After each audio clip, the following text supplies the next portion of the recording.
Assalamualaikum warahmatullahi wabarakatuh. Perkenalkan, nama saya Yuyun Mulyanti, NIM 2007016041.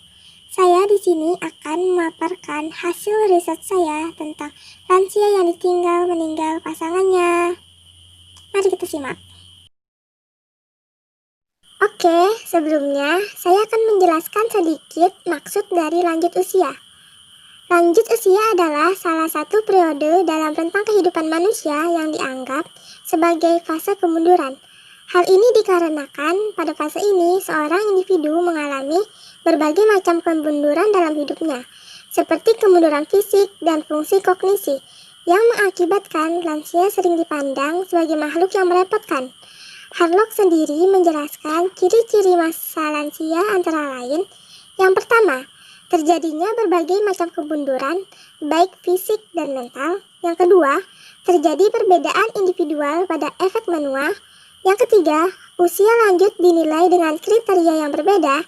Yang keempat, munculnya berbagai stereotip yang diberikan pada lansia, sering bersifat negatif. Yang kelima, sikap sosial terhadap lansia sering tidak menyenangkan. Yang keenam, lansia mempunyai status kelompok yang minoritas. Yang ketujuh, belajar menerima perubahan peran sebagai lansia.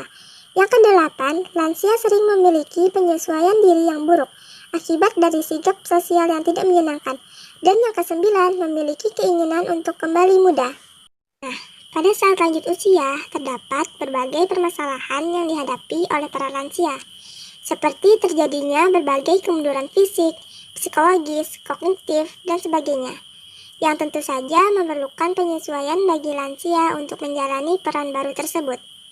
Proses penyesuaian diri pada setiap lansia pun berlangsung secara berbeda-beda dalam menghadapi berbagai kemunduran diri serta masalah yang muncul dalam sehari-hari.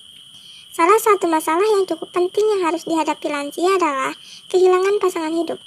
Kehilangan seorang yang berharga dalam hidup lansia memerlukan suatu kesiapan dan penyesuaian diri guna menjalani kehidupan ke depan tanpa pasangan yang selama ini selalu menemani dan bersama.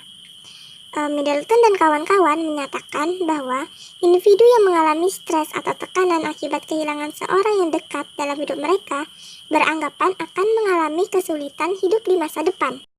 Nah, selanjutnya, penelitian yang dilakukan oleh Lutyens menyatakan bahwa resiliensi menjadi faktor yang sangat penting untuk dapat mengubah ancaman-ancaman yang ada di sekitar menjadi kesempatan untuk bertumbuh, berkembang, dan meningkatkan kemampuan untuk beradaptasi demi perubahan ke arah yang baik. Kata resiliensi mengacu pada kemampuan atau kapasitas individu untuk bertahan dan bangkit kembali dari suatu keadaan yang menekan guna memulihkan kebahagiaan setelah menghadapi situasi yang tidak menyenangkan. Resiliensi sendiri adalah kemampuan atau kapasitas yang dimiliki individu untuk mengatasi dan melakukan adaptasi terhadap kejadian yang berat atau masalah yang terjadi dalam kehidupan seseorang.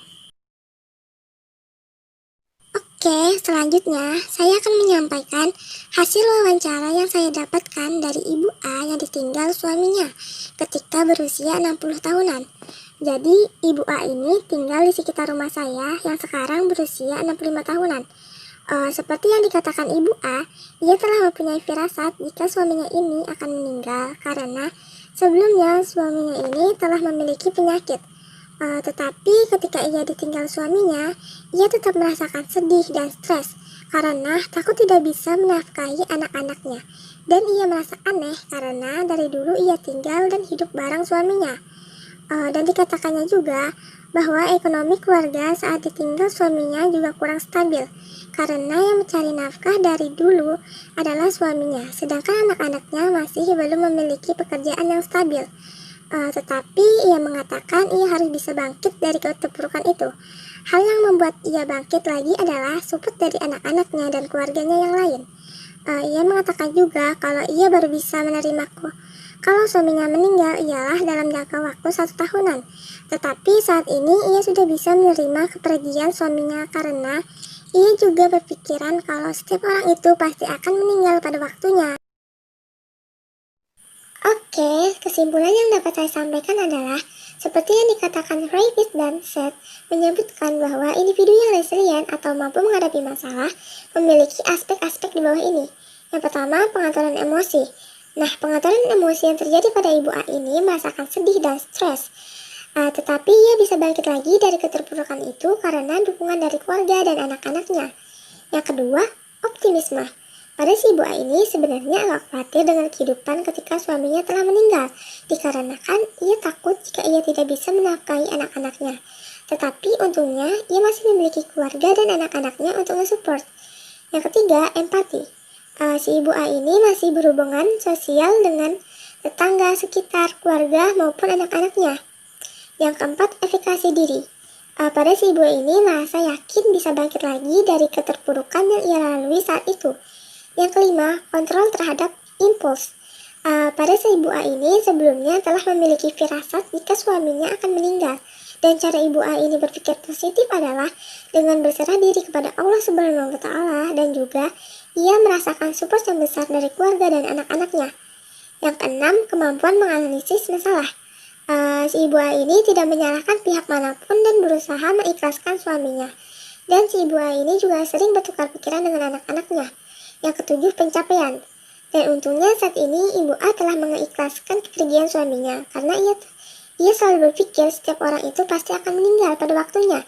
Jadi ia selalu berpikir kalau kematian itu merupakan hal yang pasti dilalui setiap manusia. Mungkin cukup sekian yang dapat saya sampaikan. Mohon maaf jika ada yang kurang jelas. Saya ucapkan wassalamualaikum warahmatullahi wabarakatuh. Terima kasih.